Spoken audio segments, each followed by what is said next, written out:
under occupation. Now, a period when many Nigerian towns and cities, including the capital city of Abuja, were a playground for insurgents, and a moment that the nation's wealth had been looted dry with little or nothing to show for the nation's huge earnings, especially in the area of infrastructure. He said it is therefore a cruel irony that those who frittered away a great opportunity to put Nigeria on a socio-economic Rather, he said, therefore, it's a cruel irony that those who frittered away with a great opportunity to put Nigeria on a sound socio-political footing at a time of financial buoyancy, and those who planted the seed of insecurity in some parts of the country today are the same ones pointing an accusing finger at a reformist government.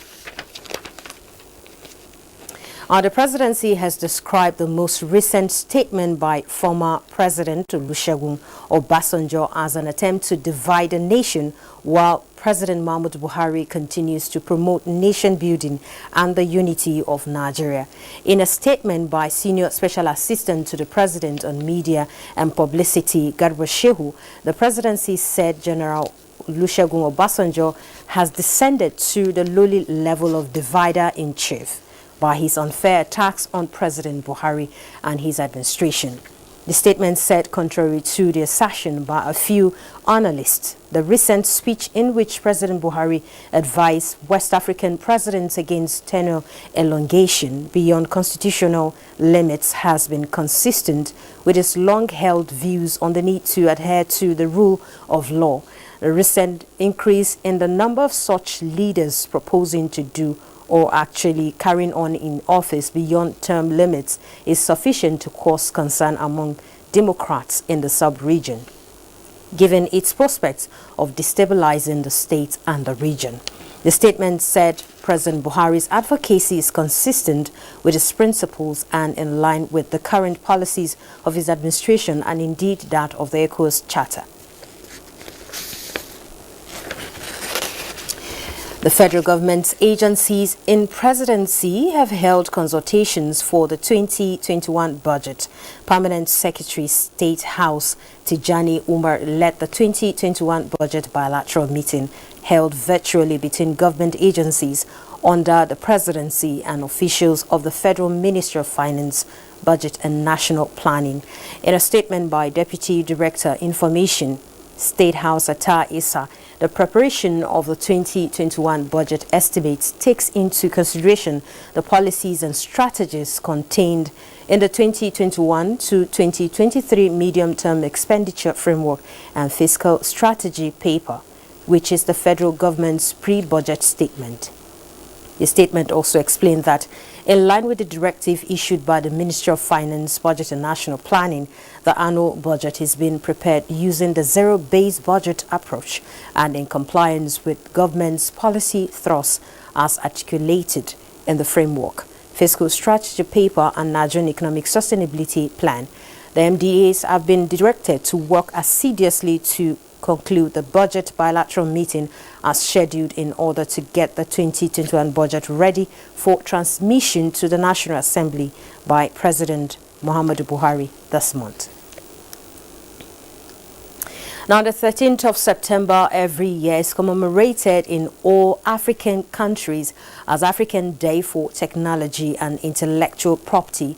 This is in compliance with the resolution made by the then Organization of African Unity, OAU, now African Union Council of Ministers, and Assembly of Heads of State and Government, which in July 1999 at Addis Ababa, Ethiopia, enjoined all African nations to use a day to arouse creative and innovative spirit of Africans to facilitate the acceleration of technological development in the country. Details with Justin Bem Onyi. This declaration again highlights the problem of low utilization of science and technology in Africa and is similar to the Khartoum Declaration of March 1988, which also emphasized that greater emphasis should be placed on improvements in the teaching of science and technology in African countries and more effective mechanisms to be evolved for the dissemination of the results of scientific and technological research for purposes of application and development. The National Office for Technology Acquisition and Promotion, NOTAP, an agency under the Federal Ministry of Science and Technology, has over the years been commemorating the African Day for Technology and Intellectual Property Rights on behalf of the Nigerian government through organizing exhibition of inventions and innovations by secondary and vocational schools within and around the Federal Capital Territory, Abuja. Young inventors and innovators, as well as the Association of Nigerian Inventors, have been engaged at various times in realization of the objectives of the day. As this day has been commemorated in all African countries this year, NOTAP has decided, in line with the Global and Presidential Committee on COVID-19 protocols, to shelve the event to also prepare adequately for 2021 commemoration. The agency has therefore recommended that all Nigerian inventors and innovators be aware of this day and be prepared for the event in subsequent years. Director General of National Office for Technology Acquisition and Promotion, NOTAP, Deng Azumi Mohammed Ibrahim, is in our studio to speak on Africa Day of Technology and Intellectual Property Rights and what his office is doing to boost indigenous technology for national development. Welcome to the studio. Thank you very much. Good evening, Nigerians. It's good to have you join us. Thank you very much. All right. Technological development is very much essential to component of building productive capacity. How would you assess Africa's status in this regard? Well, thank you very much. We are still far away. Actually, African nations are, in my own opinion, behind the developed world. Why I say this is because we register technology transfer agreement in our own office, and we see the quantum amount of technologies coming into Nigeria, and I think it's the same way in African countries. As a developing nations, we can't just fold our arms and continue business as usual. Over 90% of the technologies that power our own economy are imported. Certainly, no nation that wants to aspire and become economically independent will fold its arms and allow it business as usual. And I think it's the realization of this objective that the African Union decided to set aside this day to commemorate African Day for Technology and Intellectual Property, because it's technologies that demarcates between developed and developing nations. All right, so apparently economic catch-up requires that a large existing technological gaps be closed through knowledge acquisition. Is Africa actually working towards that? Yes, Africa is trying. You see, for you to develop technologically, you have to invest heavily in terms of the human resources as well as facilities for research and development. It's research and development that translates into technology.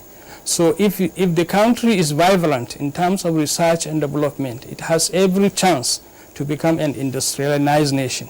But if you look at the budget for research and development in most African countries, is far, far, far below expectations. So what is important, in my opinion, is we need to improve on funding of research and development. We need to improve on facilities for research and development so that Nigerians, we have competent Nigerians, very intelligent Nigerians. What they need is an environment that they would be able to undertake credible research and development that could bring out results that has the potential to translate into product and services. And unless we do that, Nigeria and other African countries, in my own opinion, we may continue to remain a consumer nation for foreign technologies, which will not sustain development. Tell us, what has the Federal Ministry of Science and Technology, through your agency, been doing to boost indigenous technology for national development? Yes, actually, after the resolution, as far back as 2006, the National Office for Technology Acquisition and Promotion, on behalf of the Federal Ministry of Science and Technology, went into partnership with World Intellectual Property Organization to establish what we call intellectual property and technology transfer offices in the universities, in the polytechnics, in research establishments.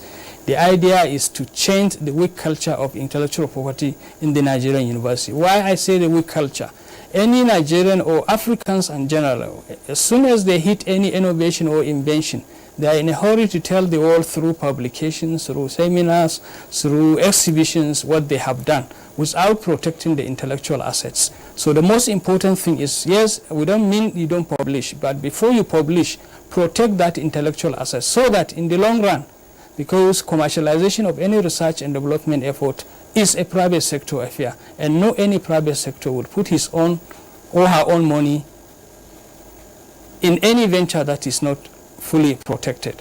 That is first. So with the sensitization exercise now, request for request for patenting has been increasingly coming to NOTAP. As far as we are concerned, in 2019, 65% of the patent certificates released by the patent registry all came through NOTAP. NOTAP is also assisting the universities, the established research establishments to partner with industry so that they develop capacities of their lecturers, of their researchers, and also provide them with some kind of facilities, improve the facilities of research and development. The Federal Ministry of Science and Technology is also, in addition to that, is also providing grant for researchers or for innovators to move their research and development invention to the next one through the Presidential Standing Committee on Invention and Innovation. The scenario is gradually changed, but we just need to sustain this sensitization exercise, to sustain our efforts towards changing the weak culture of IP in the system. While Mr. Ibrahim, yes, please. Can you quickly tell us what you have to tell Nigerians when it comes to intellectual property capacity building and technology transfer? Yes, as I was saying, more than 90% of the technologies that power most African countries are imported. And no any nation that aspires to become economically independent will fold its arms and continue business as usual. Where are those sources of technologies? Our universities, our research establishments, our polytechnics are the sources of the research, are the sources of technologies. So unless now we improve on our research and development funding, which is not entirely a NOTAP affair, but it's an affair that concerns every one of us.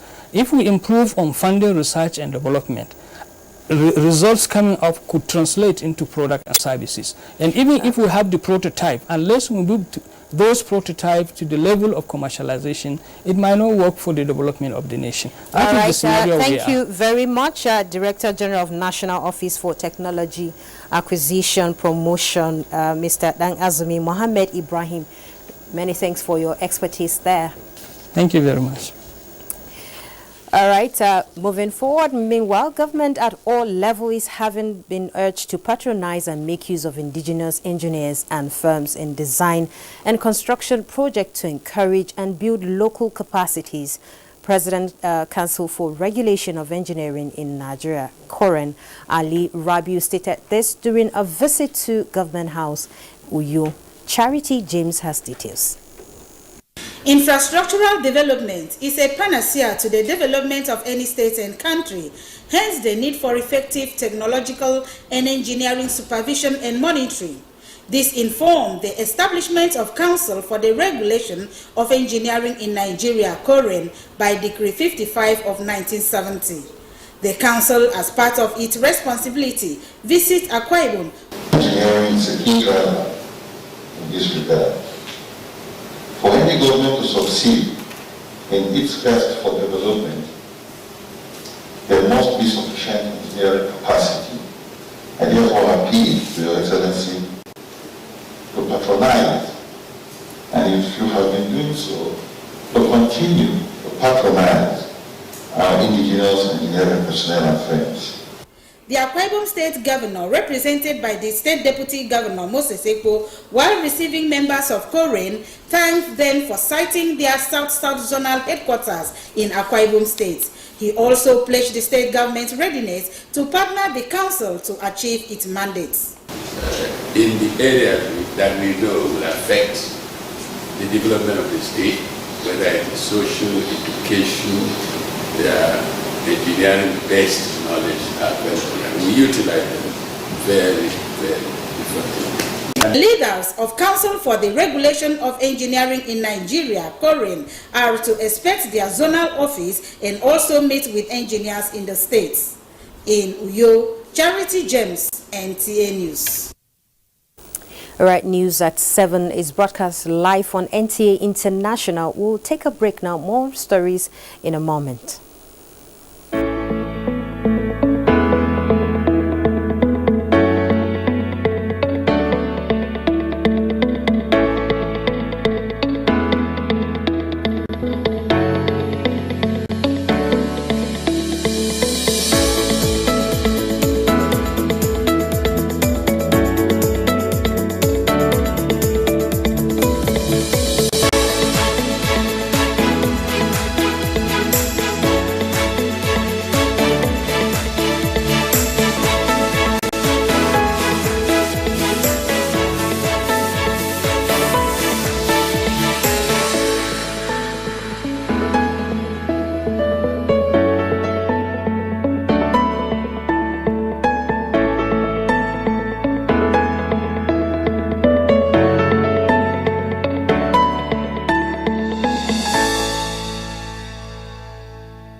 International news. Africa as it is. Many thanks for staying with the news at 7 on NTA International. As Nigerians continue to bask in the euphoria of polio-free status, advocacy for continued wide immunization coverage has commenced in earnest for the country to sustain the feat. Experts are, however, drawing attention to other areas that need to be addressed. Uche Ugochukwu reports. Nigeria has conquered poliomyelitis after many years of trial and errors. Now that it has succeeded, a fresh battle that borders on public health are stopping open defecation, poor sanitation and promoting good hygiene practices to prevent the resurgence of the virus. This now gives key players concern as white polio virus is yet to be eradicated in 2 Asian countries, Afghanistan and Pakistan. If we keep our environment clean, there will be no diseases. What I will do as a mother is to ensure that I immunize my child. We need to forget and stop this flair for going for campaigns, going for outreach. No. We should ensure that we strengthen our primary care centers to deliver on immunization. The consensus is that Nigeria must maintain a formidable disease surveillance and collaborate with all implementing and donor partners. The next thing is for us to continue to make necessary contributions to ensure that other countries of the world like Pakistan and Afghanistan are also polio-free. How? Contributions in which Rotarians are making to the Polio Plus run. So that is important that we vaccinate children with polio vaccine, and that should be through the routine immunization system. So the oral polio vaccine is given in the routine immunization at the age of 6 weeks and 10 weeks and 14 weeks. And the injectable IPV vaccine also given in the routine system. So we ensure that 100% children are receiving those vaccines so that they have the immunity, and if there is any importation from outside, it should not affect any children. It is expected that the strategies adopted in fighting polio would be effective for other vaccine-preventable diseases. Uche Ugochukwu, NTA News. AstraZeneca and Oxford University have resumed their COVID-19 vaccine clinical trials in the United Kingdom after they were suspended due to a neurological reaction in a study, just as a global tracker of the pandemic shows confirmed cases of that now surpass 29 million and death toll closer to 1 million. Justin Bemunyi brings us details.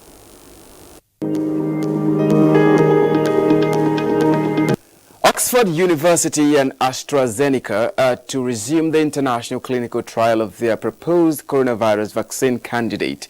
Speculation that there might be a significant delay in the much-watched study turns out to have been unjustified. The trial was paused last Sunday when a participant fell ill in the UK, the university said. A rapid review by the trial's Independent Safety Review Committee and national regulators have now concluded that it is safe to resume inoculating new participants. The university said all follow-up appointments with people already vaccinated continued as normal just polls. In another development, an Israeli cabinet minister tendered his resignation in protest at a looming coronavirus lockdown. He argued that it would unfairly impede religious celebrations of Jewish holidays. Housing Minister Yaakov Litzman, who heads an ultra-Orthodox Jewish party in Prime Minister Benjamin Netanyahu's conservative coalition, in his resignation later said, "This wrongs and scorns hundreds of thousands of citizens." Although a sign of stranded relations between Netanyahu and his ultra-Orthodox political partners, Litzman's move was unlikely to have any immediate effect on the stability of the veteran leader's governing coalition. In the meantime, the governor of Istanbul has banned companies from hosting weddings and similar gatherings as part of new measures to combat the spread of coronavirus in Turkey's most populous city. Along with this, a ban on concerts and festivals in open spaces was also reintroduced. Now let's take a look at the numbers. As statistics as at 6 p.m. Sunday from Worldometer indicate 29,055,639 confirmed cases globally, with a record of 926,026 deaths and 20,913,349 recoveries. And records following the coronavirus tracker in Africa show 1,347,420 confirmed cases with 32,521 deaths and 1,094,195 recoveries. Out of these numbers, Nigeria recorded 56,177 confirmed cases, 1,078 deaths and 44,088 recoveries. And this is where the update ends. Thank you for watching. And to other developments now, with the prediction of more rainfall and flooding in Ekiti State, sensitization and the campaign for attitudinal change have been taken to flood-prone areas in the state. Yemi Delamot reports that the collaboration between non-governmental organizations and relevant government agencies is aimed at mitigating the impact of flooding on lives and property of the citizens. Ikere, Irepodu, Ifelodun, and Ijeru local government areas of Ekiti State have been predicted to experience flooding this year, and mitigating this effect on the people to prevent loss of lives and properties informed the enlightenment campaign championed by an environmental activist, Sheyi Ebenezer, in collaboration with NEMA, SEMA, NESTRIA, and other relevant government agencies to sensitize the people to cultivate the right attitude to flood prevention. The campaign, flagged off by the Speaker of Ekiti State House of Assembly, Fumini Yafuye, took off at the popular Osun River in Ikere-Ekiti, an area usually was hit by flood, and was taken around the major flash points in the community, culminating at the palace of Ogoga of Ikere-Ekiti, Oba Adejimi Adu Alagbadu. The team was also at Igede-Ekiti, where Onigede of Igede-Ekiti, Oba James Adelusi Aladesuru, received the campaigner, who informed the traditional ruler and members of his council on the need for people to play their part and ensure that prophecy of flooding causing havoc in the community is not fulfilled. People's attitude towards this flooding and the way they dispose their waste is still very low. With our little effort as a private sector and government efforts, I think we'll be able to achieve more results. The sensitization campaign was also taken to streets, major markets, and flood-prone areas in the community, where the residents were addressed in local languages, preaching attitudinal changes to flood prevention and mitigation.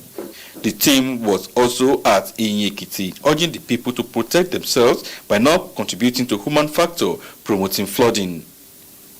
In Ado-Ekiti, Yemi Dalemo, NTA News. Leicester City earned 3 points at West Bromwich Albion as Tottenham lost by a lone goal to Everton in EPL Week 1.